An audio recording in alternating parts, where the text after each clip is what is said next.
नमस्कार बच्चों, class 7th maths की ऑनलाइन क्लासेस में आप सभी का स्वागत है।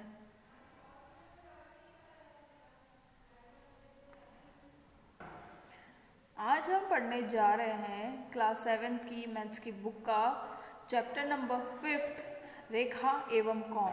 तो बेटा, इससे पहले वाले वीडियो में हमने रेखा और कोण इस प्रश्नावली से संबंधित सारी परिभाषाओं के ऊपर डिस्कशन कर लिया था। तो आपको आशा है कि आपको सारी परिभाषाएं समझ में आ चुकी होगी। अब हम चलते हैं इसके प्रश्नोत्तर की तरफ। तो बेटा, कुछ प्रश्नोत्तर ऐसे हैं जो सिर्फ बुक में करने हैं। तो आप चलिए प्रश्नावली की तरफ। हाँ तो बेटा, प्रश्नावली 5.1 का पहला प्रश्न है हमारा कि निम्नलिखित कोणों में से प्रत्येक का पूरक ज्ञात कीजिए। मतलब कि इन्होंने, आपको पता है पूरक कोण किसे कहा जाता है? ऐसे दो कोण जिनका योग 90 डिग्री होता है उन्हें पूरक कोण कहा जाता है। ये परिभाषा आपने इससे पहले वाले वीडियो में समझ चुके होंगे। अब हमें एक एक कोण इन्होंने दे दिया है और हमें इनका दूसरा कोण ज्ञात करना है। तो यानी कि एक कोण इनका दे दिया है 20 डिग्री का। अब इसका दूसरा कोण कैसा कितना होगा, कैसे ज्ञात करेंगे? दो पूरक कोणों का योग 90 डिग्री होता है ना, तो 90 में से 20 को घटा देंगे तो इसके दूसरे पूरक कोण का मान आ जाएगा। तो इसका दूसरा पूरक कोण हो जाएगा 70। 90 में से 20 गए तो कितने बचे? 70। ठीक है बेटा। फिर नेक्स्ट इधर आइए, सेकेंड क्वेश्चन दिया इन्होंने 63 डिग्री का एक कोण दिया इन्होंने। ठीक है, अब ये दो कोण हैं, दो कोण पूरक होते हैं हमेशा और उनका योग 90 डिग्री होता है, जिसमें से एक कोण अगर 63 डिग्री का है तो 90 में से 63 को आप घटाइए तो आपके पास पता चल जाएगा कि दूसरा कोण 27 डिग्री का होगा। ठीक है, अब आगे चलते हैं। अगला प्रश्न है हमारा कि 57 डिग्री का एक कोण है तो दूसरा पूरक कोण कितने डिग्री का होगा?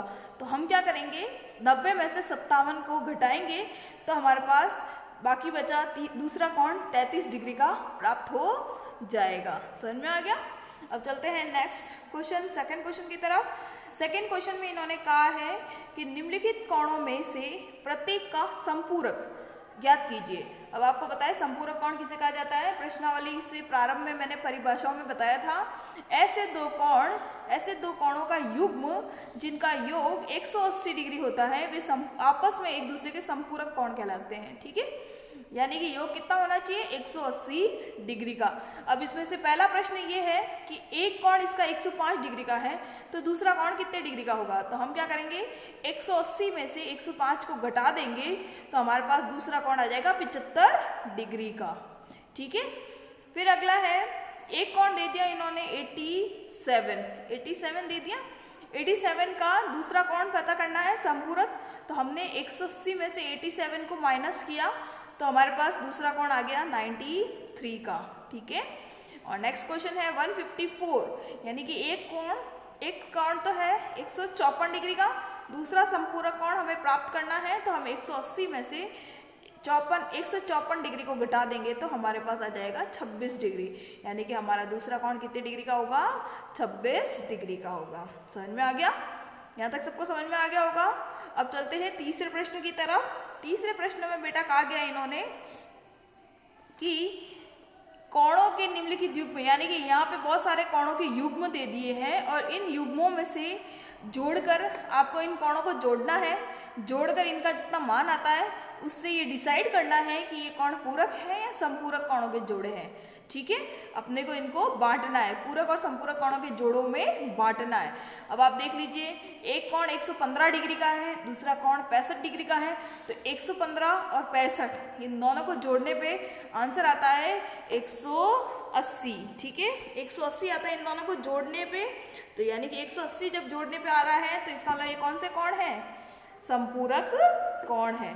अगला देखिए, अगला है 63 और 27। ठीक है, 63 और 27 को जब आपस में जोड़ रहे हैं तो कितना आ रहा है? 90 आ रहा है। इसका मतलब 90 डिग्री वाले कोण कौन से होते हैं? पूरक कोण होते हैं। फिर अगला चलिए 112 और 68। 112 और 68 इन दोनों को जोड़ने पे आंसर आता है 180। ठीक है, तो 180 आएगा। आप खुद जोड़ के देखिएगा बेटा, है ना, कि 112 और 68 को जोड़ने पे कितना आता है? तो 80 आएगा, 180। तो यानी कि ये समपूरक कोण माना जाएगा। फिर अगला देखिए, 130 में 50 जोड़े तो कितना आएगा? 180, तो भी ये समपूरक कोण माना जाएगा। फिर अगला देखिए कि 45 में और 45 आपस में एक दूसरे को जोड़ेंगे तो 90 आता है और 90 हमेशा पूरक कोण माना जाता है। फिर अगला है 80 और 10, 80 और 10 को जोड़ा तो कितना आया 90, 90 हमेशा पूरक कोण माना जाता है। ठीक है, अब आप ये देखिए, देखो 45 और 45 दोनों पूरक कोण आपस में एक दूसरे के समान है ना। इसी पे संबंधित दूसरा क्वेश्चन है, अगला क्वेश्चन इसी से संबंधित है। ऐसा कोण ज्ञात कीजिए जो अपने पूरक कोण के समान है, यानी कि ये दोनों कोण आपस में पूरक कोण है 45-45 डिग्री के और दोनों समान भी है और दोनों का योग भी 90 डिग्री होना चाहिए। तो ऐसा कौन सा कोण है जो आप पूरक और समान है, तो वो होगा 45 डिग्री का, है ना, क्योंकि 90 डिग्री होता है पूरक कोणों का योग 90 डिग्री होता है। तो 90 के 2 भाग कर दो आप, तो 90 के जब 2 भाग करते हैं तो 45 और 45 2 भाग हो गए। अब इसी तरह का सवाल, अगला सवाल है कि ऐसे कोण का मान ज्ञात कीजिए जो अपने आप में एक दूसरे के संपूरक भी है और समान भी है। दोनों संपूरक भी होने चाहिए और समान भी होने चाहिए। तो संपूरक कोणों का योग कितना होता है 180 डिग्री, और 180 में से एक 2 का भाग दे दो 180 में, यानी कि 90-90, यानी एक कोण 90 का, दूसरा कोण भी 90 का। तो 90-90 दोनों आपस में एक दूसरे के समान माने जाएंगे। समझ में आया यहाँ तक? अब आगे चलिए, आगे इस चित्र को देख के हमें इन प्रश्न को हल करना है। छठे प्रश्न को, ये आपको चित्र नजर आ रहा होगा जिसमें कोण नंबर 1 है और कोण नंबर 2 है, और ये एक सरल रेखा पे बने हुए हैं। सरल रेखा पे बनने वाले कोण हमेशा 180 डिग्री के होते हैं, 180 डिग्री के ही होते हैं, क्योंकि रेखीय कोण युग्म की परिभाषा हमने समझाई थी कि ऐसे 2 या 2 से अधिक कोण जो कि एक सरल रेखा पे बनते हैं और जिनका योग 180 डिग्री का होता है, तो वे कोण आपस में एक दूसरे के संपूरक कोण कहलाते हैं। ठीक है, ये दोनों कोण आपस में एक दूसरे के संपूरक कोण कहलाएंगे। तो यहाँ पे ये संपूरक कोण है, यानी कि इनका योग 180 का है। तो मान लीजिए कि अगर जो कोण नंबर 1 है, प्रश्न क्या दिया है, दी गई आकृति में कोण 1 एवं कोण 2 संपूरक है। हाँ, तो बेटा छठा क्वेश्चन है कि दी गई आकृति में कोण 1 और कोण जो 2 है वे आपस में संपूरक है। पता है, क्योंकि 180 डिग्री का है, सरल रेखा पे बन रहा है। यदि कोण 1 में कमी कर दी जाए तो कोण 2 में क्या परिवर्तन होगा? अब आप मुझे बताओ। चलो चित्र की तरफ चलते हैं। चित्र हमारा ये रहा। अब इन्होंने कहा है कि यदि कोण नंबर जो 1 है इसको, मतलब ये देख लीजिए अधिक कोण दिख रहा है आपको, और कोण नंबर 2 जो है वो एक न्यून कोण नजर आ रहा है, क्योंकि समकोण होता तो सीधा एक सीधी रेखा पे होता, और 90 डिग्री से बड़ा कोण है, यानी कि वो अधिक कोण माना जाएगा। तो इन्होंने कहा यदि एक कोण नंबर 1 का जो ये लाइन है इसको थोड़ा छोटा कर दिया जाए, अगर इसको इस तरफ ले लिया जाए तो कोण नंबर 2 में क्या परिवर्तन होगा? तो कोण नंबर 2 में परिवर्तन ये होगा कि यदि कोण नंबर 1 को छोटा किया जाए तो कोण नंबर 2 का मान बढ़ जाएगा। तो हमने लिखा कोण नंबर 2 का माप बढ़ जाएगा। समझ में आ गया यहाँ तक सबको? अब चलते हैं अगले प्रश्न की तरफ। अगला क्वेश्चन दे दिया इन्होंने प्रश्न संख्या 7 कि क्या ऐसे कोण संपूरक हो सकते हैं यदि उनमें से दोनों कोण मान लीजिए संपूरक, मतलब जैसे ही संपूरक का नाम आता है आपके दिमाग में 180 डिग्री आ जाना चाहिए। तो ऐसे कोण 2 संपूरक हो सकते हैं क्या? तो कैसे हो सकते हैं? देखिए, यदि दोनों ही कोण न्यून कोण हैं, तो न्यून कोण का मतलब होता है दोनों ही कोण 90 डिग्री से छोटे हैं। तो दोनों कोण अगर 90 डिग्री से छोटे होंगे तो उन दोनों का योग 180 हो ही नहीं सकता। 2 कोण जो कि दोनों ही कोण 90 डिग्री से छोटे हैं, तो यानी कि उनका योग 180 हो ही नहीं सकता, यानी कि वो संपूरक नहीं हो सकते। लिखेंगे अगर दोनों कोण न्यून कोण है तो वो नहीं हो सकते, तो आपको यहाँ लिखना है नहीं। फिर अगला क्वेश्चन पूछा इन्होंने कि यदि दोनों ही कोण 180 अधिक कोण है, तो अधिक कोण का मतलब होता है 90 से बड़े। ठीक है, 90 से बड़े, अगर दोनों कोण 90 से बड़े होंगे तो उनका योग तो 180 से भी ज्यादा हो जाएगा, यानी कि 2 कोण, यदि दोनों कोण अधिक कोण है तो वो संपूरक आपस में नहीं हो सकते। फिर तीसरा क्वेश्चन इन्होंने बोला है कि यदि दोनों ही कोण समकोण है तो क्या ये संपूरक हो सकते हैं? तो समकोण तो फिक्स होता है, 90 डिग्री का कोण होता है। तो अगर 90 और 90 दो 90 हो गए, यानी कि 180, तो हाँ 2 समकोण आपस में एक दूसरे के संपूरक हो सकते हैं। समझ में आ गया यहाँ तक? चलते हैं अगले प्रश्न की तरफ। प्रश्न संख्या 8 में कहा गया है एक कोण 45 से बड़ा है, इसका पूरक कोण 45 से बड़ा होगा अथवा छोटा। तो साफ पता है कि 45 और 45 मिलके बनते हैं 90 डिग्री, और पूरक कोण होते हैं तो 90 डिग्री योग होना चाहिए। यदि एक कोण 45 से बड़ा है तो फिर दूसरा कोण 45 से छोटा ही होगा, क्यों? क्योंकि उन दोनों का योग अपने को मिला के कितना करना है, 90 करना है। तो फॉर एग्जाम्पल के लिए हम ले लेते हैं 45 से बड़ा एक कोण, 45 से बड़ा बोला है इन्होंने, तो मान लीजिए हमने ले लिया एक कोण तो 50 डिग्री का। अगर एक कोण 50 डिग्री का है और दोनों ही कोण पूरक है तो दूसरा कोण कितने डिग्री का होगा? 40 डिग्री का, है ना। 90 में से 40 को घटा 50 को घटा दो तो बचेगा कितना? 40। तो इन्होंने यही तो पूछा है कि क्या दूसरा कोण 45 से बड़ा होगा या छोटा, तो हम लिखेंगे दूसरा कोण 45 से छोटा होगा। ठीक है, अब चलते हैं अगले प्रश्न की तरफ। चित्र दे दिया है बेटा इन्होंने और चित्र को देख के प्रश्नों को हल करना है। हाँ तो बेटा नवा प्रश्न बोला गया है कि संलग्न आकृति में, संलग्न आकृति यानी कि जुड़ी हुई आकृति में, अब आपको ये जुड़ी हुई आकृति कैसी नजर आ रही है कि ये दो रेखाएं जो है ये आपस में एक दूसरे को प्रतिच्छेद कर रही है और इधर से एक तीसरी रेखा और निकल रही है। ठीक है, ये बीच वाला बिंदु उभयनिष्ठ बिंदु यानी प्रतिच्छेदी बिंदु कहलाता है।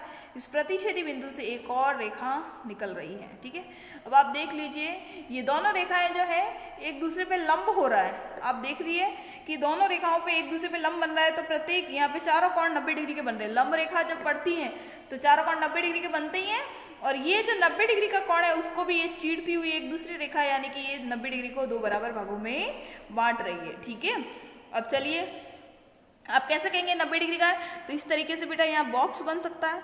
ये बॉक्स बन रहे यानी कि ये बॉक्स कहाँ बनते हैं? 90 डिग्री पे ही बनते हैं ये बॉक्स, है ना। तो आप देख लीजिए ये जो 90 डिग्री का बॉक्स बन रहा है उसको ये एक रेखा खींच रही है यानी कि 90 को दो बराबर भागों में बांट रही है यानी 45 पे। अब इन्होंने ये कहा है कि कोण नंबर 1 जो है वो कोण नंबर 2 का आसन्न कोण है। अब आसन्न कोण की बात मैंने परिभाषा बताई थी बेटा आपको कि यदि दो कोण जिनके बीच में एक उभयनिष्ठ भुजा और एक उभयनिष्ठ शीर्ष होना चाहिए और जो उभयनिष्ठ भुजाएं नहीं है वो उभयनिष्ठ भुजा के दोनों अलग अलग तरफ विपरीत दिशा में होनी चाहिए।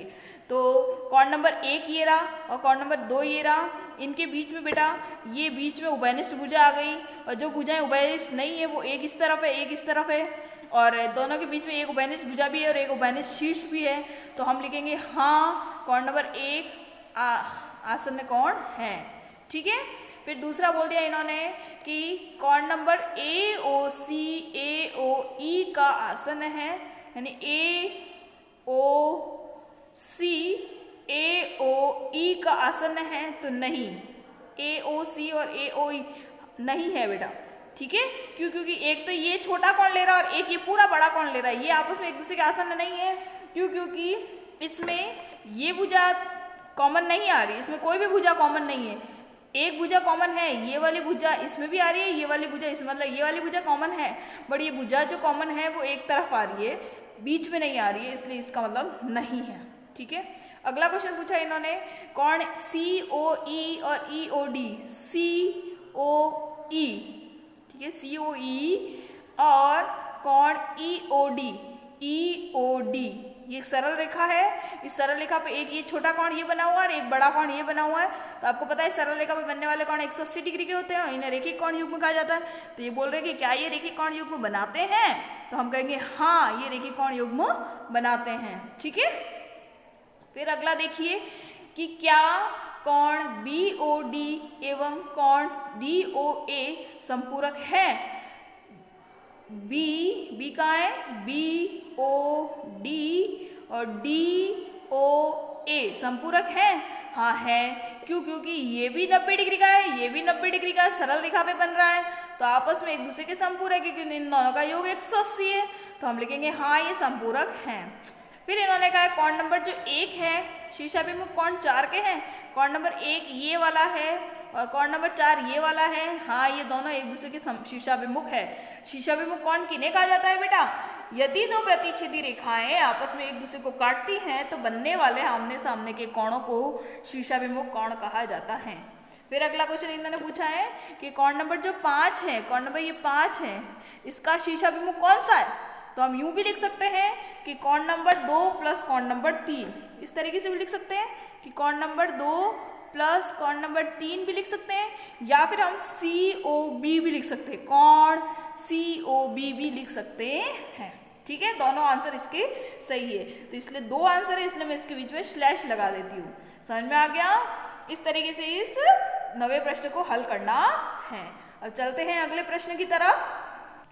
बेटा ये चित्र दे दिया है, ये वाला चित्र जिसमें से कोण नंबर 1, 2, 3, 4 और 5 है, जिसमें से ये दो रेखाएं हैं जो आपस में एक दूसरे को प्रतिच्छेद कर रही है। ये एक सरल रेखा है जिसपे ये रेखिक कोण युग्म बन रहे हैं। नीचे वाली सरल रेखा पे नीचे की तरफ भी रेखिक कोण युग्म बन रहे हैं। एक ये भी सरल रेखा है, ऐसे टेढ़ा देखे तो ये भी सरल रेखा जिसपे ये रेखिक कोण युग्म बन रहे हैं, नीचे भी रेखिक कोण युग्म बन रहे हैं। यानी कहने का मतलब एक सरल रेखा है, उसके ऊपर और नीचे दो तरफ रेखिक कोण युग्म बनते हैं। ठीक है, अब इन प्रश्नों को हल करना है। प्रश्न दे दिया है, पहचानिए कि कोणों के युग्म कौन कौन से हैं। तो पहला कोण का युग्म बताना है शीर्षाभिमुख कोण। शीर्षाभिमुख कोण वे होते हैं ना जो प्रतिच्छेदी रेखा के आमने सामने होते हैं। यानी कि एक तो कोण नंबर 1 के सामने है कोण नंबर 4 और कोण नंबर 5 के सामने है 2 और 3। तो हम इस तरीके से लिख सकते हैं कि कोण नंबर 1 के सामने तो कोण नंबर 4 जो कि आपस में बराबर है, और कोण नंबर 5 के सामने है 2 + 3 जो कि आपस में बराबर है। फिर आपको मैंने अभी जस्ट आगे बताया कि अगर सरल रेखा है तो सरल रेखा पे ऊपर और नीचे दो रेखिक कोण युग्म बनते हैं, और अगर दो सरल रेखा है तो ऊपर नीचे 4 रेखिक कोण युग्म बनेंगे। तो एक तो ये सरल रेखा है और एक ये सरल रेखा है। इस सरल रेखा पे ये ऊपर की तरफ भी बन रहा है और नीचे की तरफ भी बन रहा है, और इस सरल रेखा पे ये ऊपर की तरफ भी बन रहा है और ये नीचे की तरफ भी बन रहा है। तो अब हमें 4 जोड़े बताने हैं। तो एक तो 1 और 5 ये दोनों मिलकर भी 180 बना रहा है, कोण 1 और कोण 5 180 बना रहा है। और नीचे की तरफ देखो तो कोण नंबर 4 और ये 5, 4 और 5 ये भी एक सरल रेखा पे बने हुए, ये भी 180 बना रहा है। फिर ऊपर नीचे की तरफ देखो तो 2, 3 और 4 कोण नंबर 2, 3 और 4 ये भी तीनों मिलकर 180 बना रहा है। तो ऐसे ऐसे टेढ़ा करके देखो तो 1, 2, 3 ये तीनों भी मिलकर 180 बना रहा है, कोण 1, 2, 3 180 बना रहा है। इस तरीके से हमें यहाँ पे लिखना है। ठीक है, अब लिखिए 11वां प्रश्न देख लीजिए। 11वां प्रश्न है कि निम्नलिखित आकृति में कोण 1 और कोण 2 आसन्न कोण है। कोण 1 तो यहाँ पे, कोण 2 यहाँ पे, और क्या ये आपस में आसन्न कोण है? तो क्या एक देखते हैं किस तरीके से करना है इसको। तो कोण नंबर 1 और कोण नंबर 2 आसन्न कोण नहीं है बेटा। क्यों? क्योंकि उभयनिष्ठ भुजा तो हमें यहाँ मिल रही है, लेकिन हमें यहाँ पे उभयनिष्ठ शीर्ष नहीं मिल रहा है। आसन्न भुजा किसे कहा जाता है? आसन्न भुजा उस भुजा को कहा जाता है जिसमें एक उभयनिष्ठ शीर्ष, एक उभयनिष्ठ भुजा होनी चाहिए, और जो भुजाएं समान नहीं है वो दोनों विपरीत दिशा में होनी चाहिए। तो हमें यहाँ बीचों बीच एक उभयनिष्ठ भुजा तो मिल रही है, बट हमें ये इधर का कोण ये है, इधर का बिंदु ये है, यानी कि दो उभयनिष्ठ शीर्ष हमें नहीं मिल रहा है। तो कहेंगे ये आपस में आसन्न नहीं है क्योंकि इनमें कोई उभयनिष्ठ शीर्ष नहीं है। समझ में आ गया बेटा? तो क्वेश्चन नंबर 11 तक आपको किताब में करने थे। फिर उसके बाद में 12वां क्वेश्चन जो है वो मैंने आपको कॉपी में करवा दिया है। ठीक है, अब चलते हैं 13वें प्रश्न की तरफ। 13वां प्रश्न सिर्फ रिक्त स्थानों वाला है, तो आप इसको पुस्तक में ही कर लीजिएगा। ठीक है, तो अब चलते हैं क्वेश्चन नंबर 13वें की तरफ। इसमें बोला है, ये परिभाषाओं के ऊपर डिपेंड करता है बेटा। परिभाषाओं वाले सारे रिक्त स्थान है कि दो कोण यदि पूरक कोण है तो उनके मापों का योग कितना होगा? 90 डिग्री। यदि दो कोण संपूरक है तो उनके मापों का योग कितना होगा? 180 डिग्री। और रेखिक कोण युग्म बनाने वाले यदि कोण हैं, दो कोण हैं, तो वे आपस में एक दूसरे के, उनका पता है कि वो एक सरल रेखा भी बनते हैं। सरल रेखा का योग 180 होता है, और 180 को हम अलग दूसरी भाषा में क्या बोलते हैं? संपूरक होते हैं। अगला है, यदि दो आसन्न कोण संपूरक हैं तो वे रेखिक कोण युग्म बनाते हैं, और यदि दो रेखाएं एक दूसरे को एक बिंदु पर प्रतिच्छेद करती हैं तो बनने वाले शीर्षाभिमुख कोण हमेशा समान होते हैं। और अगला है, यदि दो रेखाएं एक दूसरे को एक बिंदु पर प्रतिच्छेद करती हैं और यदि शीर्षाभिमुख कोण का एक युग्म तो न्यून कोण है तो दूसरा युग्म हमेशा अधिक कोण ही होगा। समझ में आ गया बेटा? तो इस तरीके से हमारा ये क्वेश्चन नंबर 13 यहाँ खत्म होता है, और हमारी प्रश्नावली 5.1 यहीं समाप्त होती है। ठीक है, तो आज की क्लास हमारी यहीं खत्म होती है। अगले वीडियो में हम नेक्स्ट प्रश्नावली को देखेंगे।